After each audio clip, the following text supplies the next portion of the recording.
آج کل جس کا میڈیا پر زیادہ ذکر ہو رہا ہے کہ جس نے سر عام اصحاب رسول کی گستاخی اور توہین کی اور یہ بات کہی کہ نبی رحمت صلی اللہ علیہ وسلم کے بعد جس طرح حضرت الامیر صاحب ذکر فرما رہے تھے کہ یہ بات کہی گئی اور میڈیا پر یہ کلپ موجود ہے کہ نبی رحمت صلی اللہ علیہ وسلم کے بعد سوائے 3 اصحاب رسول کے سیدنا مقداد، سیدنا سلمان اور سیدنا ابو ذر رضوان اللہ علیہ مجمعین کے علاوہ سارے کے سارے اسلام سے پھر گئے، مرتد ہو گئے۔ نعوذ باللہ۔ اتنا سنگین جرم اور اتنی ثقیل بات اور کھلا قرآنی آیات کا انکار اور صحیح احادیث کا انکار۔ ذرا غور کرے کہ ہمارے پاس سوائے احتجاج کے اور راستہ کیا بچا ہے؟ اگر کوئی ایسی شخصیت ہوتی جس پر شیعہ کا ایمان ہوتا اور ہماری اس سے محبت عقیدت نہ ہوتی، پھر ہم اس کی اعلان گستاخی کرتے اور پھر انہیں پتہ چلتا کہ پیاروں کی توہین سے کتنی دل کو تکلیف ہوتی۔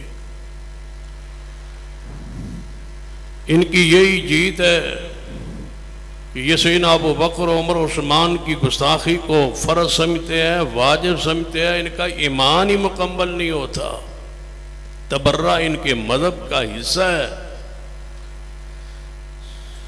کبھی آپ کا اتفاق ہوا ہو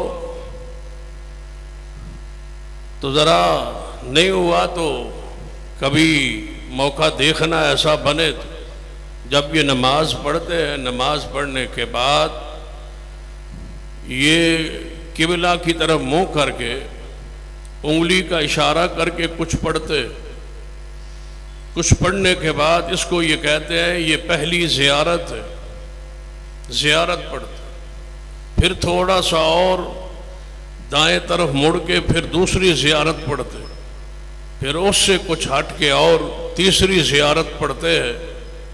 ان تینوں زیارتوں میں سیدنا ابو بکر، عمر، عثمان، امی عائشہ، سیدہ حفصہ، سیدہ ام حبیبہ، سیدہ ہندہ، سیدنا ابو سفیان، سیدنا امیر معاویہ رضوان اللہ علیہ مجمعین پر لعنت بھیجتے ہیں۔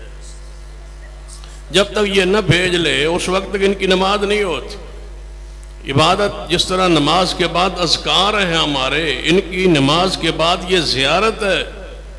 جب ان کا مذہب بڑے سے بڑا ہو، ظاہری طور پہ آپ کو کہے تقیہ کے طور پر کہ میں ابو بکر کو، عمر کو، عثمان کو مانتا ہوں، جو مرضی کہتا رہے، ان کی نماز کے بعد زیارت نہ پڑھے، لعنت نعوذ باللہ نہ بھیجے، تو ان کی نماز اور دعا اور ان کے اذکار مکمل ہی نہیں ہوتے۔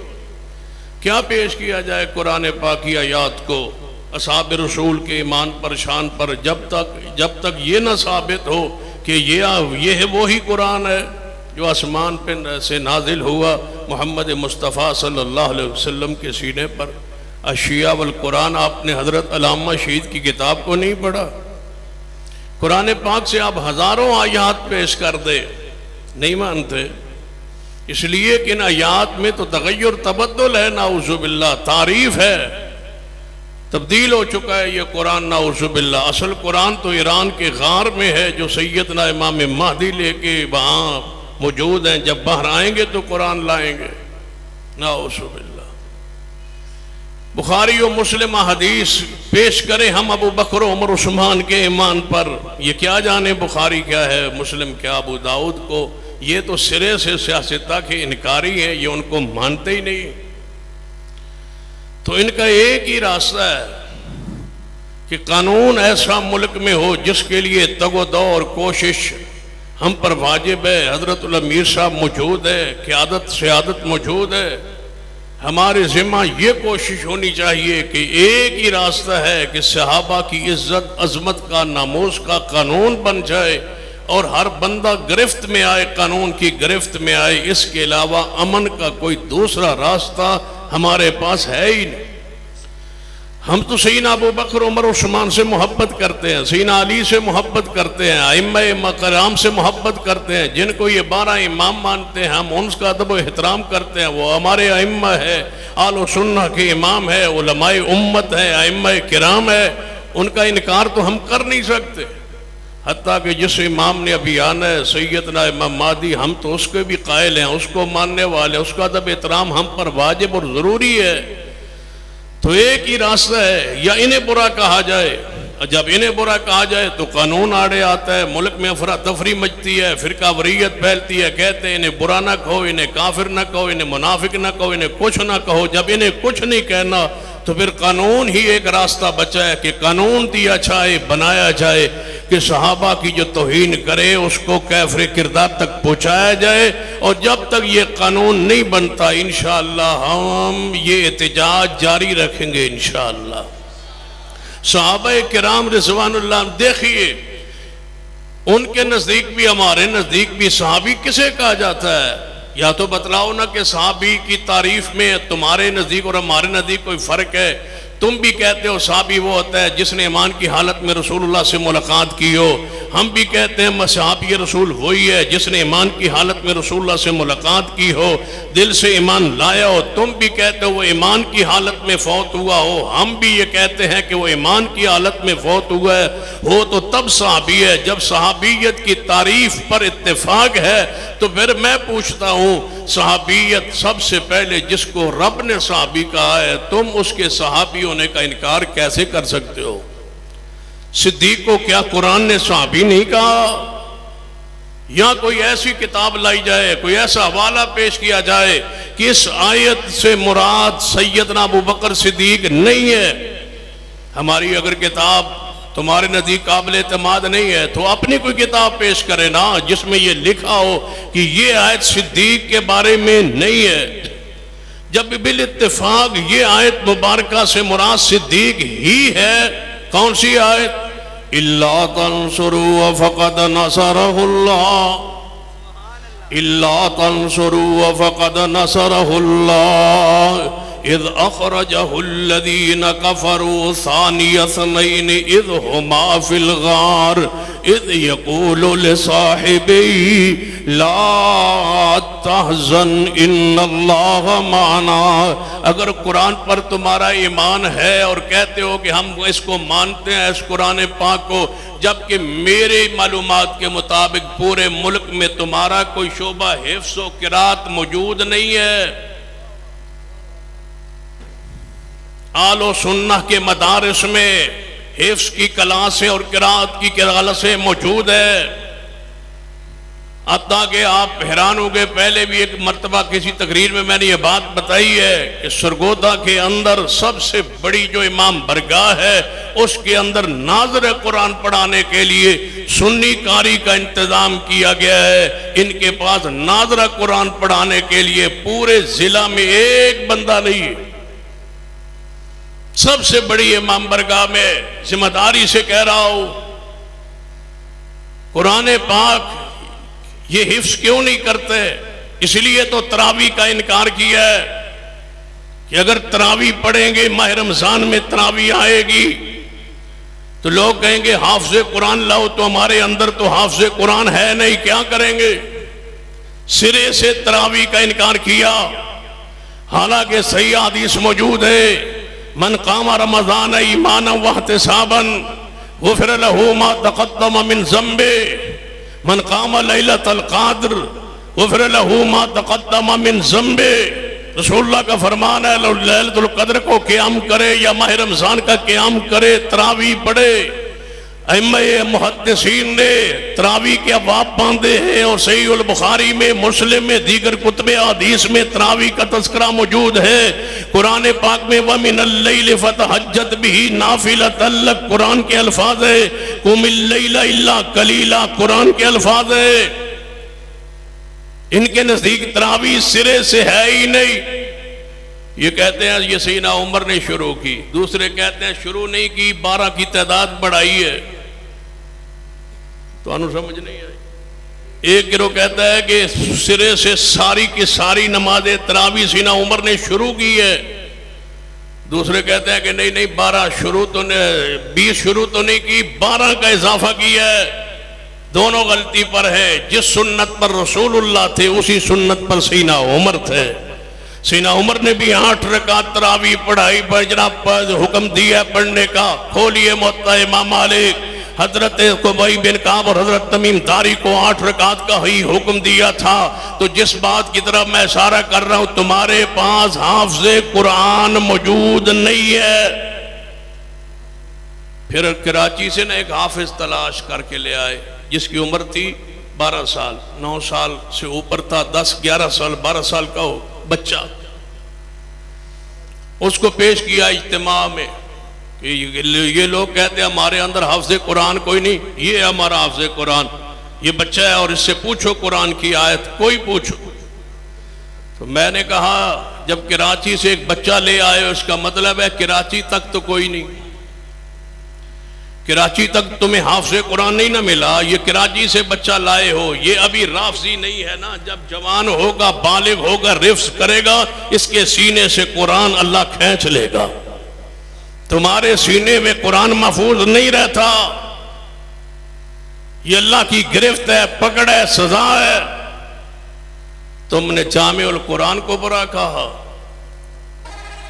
تم نے ناشر قرآن کو برا کہا، تم نے صدیق و عمر جس کی صحابیت پر قرآنی نص موجود تھی، کیجئے جرأت انکار کیجئے۔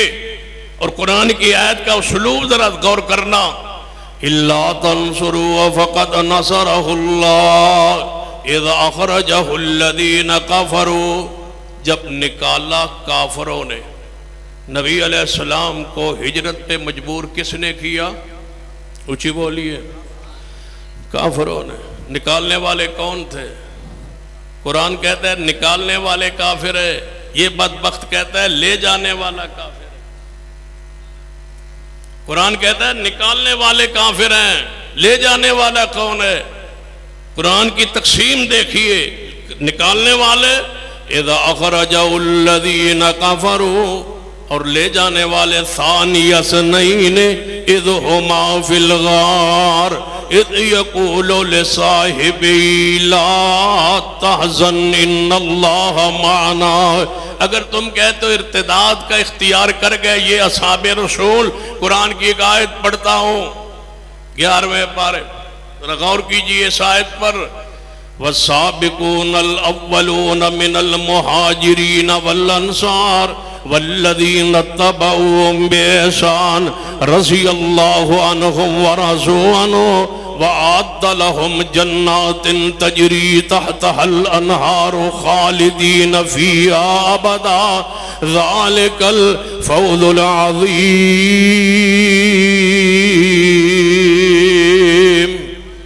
قرآن نے کہا سارے مہاجرین، سارے انصار، فردن فردن ایک شخص کا ذکر نہیں کیا، پورے طبقے کا ذکر ہے۔ سارے مہاجرین، سارے انصار، لے آئیے کوئی قرآن کی آیت مبارکہ یا حدیث رسول جس میں ابو بکر عمر عثمان کا استثناء ہو۔ لائیے کوئی ایسی کتاب جس میں صدیق و عمر اور عثمان کو مہاجر تسلیم نہ کیا گیا ہو۔ جب تینوں مہاجرین ہیں اور تینوں السابقون الاولون میں ہے، سارے مہاجرین والانصار، سارے انصار، والذین اتبعوهم بإحسان، ان کے بعد آنے والے اصحاب رسول، فتح مکہ کے بعد آنے والے اصحاب رسول، ان کی پیروی کرنے والے اصحاب رسول، ان کے بعد آنے والے اصحاب رسول تابعین اعظام، یا اللہ کیا بشارت ہے، فرما رضی اللہ عنہم، اللہ ان سے راضی ہے۔ میں سوال کرتا ہوں شہنشاہ نقوی سے، جس کا نام ہی شرکیہ اور کفریہ ہے، پوچھتا ہوں اس سے کہ رضی اللہ عنہم ورضوا عنہ، سارے مہاجرین پر اللہ کی رضا کی خبر ہے، میں جس پر راضی ہوں، ہو سکتا ہے اس میری رضا اوپر سے ہو، آپ جس سے راضی ہو سکتا ہے زیر پر رضا ہو، یہ بھی ہو سکتا ہے آج صلح ہو، راضی نامہ ہو، کل ناراضگی ہو، لیکن جس پر رب راضی ہو جائے، رب زہر دیکھ کے راضی نہیں، رب تو اندر دیکھ کے راضی ہوتا ہے، اس کی حالت کیفیت کو رب جانتا ہے، جو اس نے کل کرنا ہے رب اس کو جانتا ہے۔ اگر اصحاب ثلاثہ ابو بکر عمر عثمان نے نعوذ باللہ مرتد ہو جانا تھا تو رب نے رضا کا اعلان کیوں کیا، استثناء کیوں نہیں ہوا، ابو بکر عمر عثمان کو باہر کیوں نہیں نکالا گیا؟ جب رب نے سب پر رضا کی، رب قرآن میں آیت نازل کی، تمہیں کس نے اختیار دیا ہے کہ تم ان پر ناراض ہو جن پر رب راضی ہے؟ اگلی بشارت، وَعَدَّ لَهُمْ جَنَّاتٍ تَجْرِي تَحْتَهَا الْأَنْهَارُ، رب کہتا ہے جنت ان کے لیے تیار کی ہے اللہ نے۔ مرتدوں کے لیے جنت تیار ہوتی ہے، رب کہتا ہے سارے مہاجرین کے لیے جنت، سارے انصار کے لیے جنت تیار ہو چکی ہے۔ میں پوچھتا ہوں جن کے لیے جنت کی بشارت رب کی طرف سے آ جائے، ان کے ایمان پر موت کی اس سے جناب دلیل بڑی کیا ہوگی؟ رب کہتا ہے جنتی ہے۔ پیغمبر کی حدیث جوڑیے، فرما ابو بکر قیامت والے دن جنت کے ہر دروازے سے آواز آئے گی کہ صدیق اس دروازے سے گزرے۔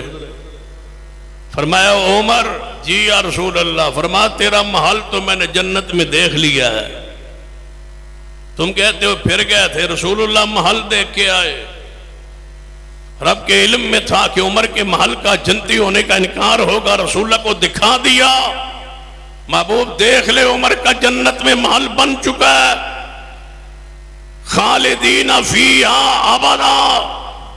اس سے بڑی مہاجرین و انصار کے ایمان پر موت کی دلیل کیا ہو سکتی ہے؟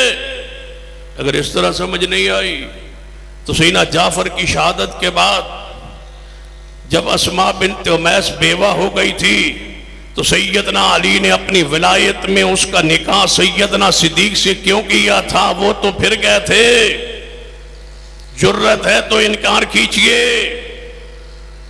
اگر سیدنا عمر نعوذ باللہ پھر گئے تھے تو اپنی کتابیں کھولے، کیا سیدنا عمر نے کو سیدنا علی نے اپنی بیٹی اور رسول اللہ کی نواسی سیدہ ام کلثوم بنت فاطمہ کا نکاح نہیں دیا؟ یہ تو وہی ہے جس کا تم نے کہا کہ وہ جنیہ کی شکل میں ام کلثوم گئی تھی، جنیہ ام کلثوم کی صورت میں گئی تھی، سیدہ ام کلثوم نہیں گئی۔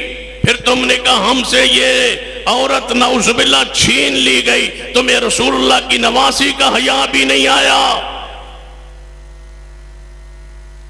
اگر سیدنا عثمان نے پھر جانا تھا، رسول اللہ نے اپنا داماد کیوں بنایا؟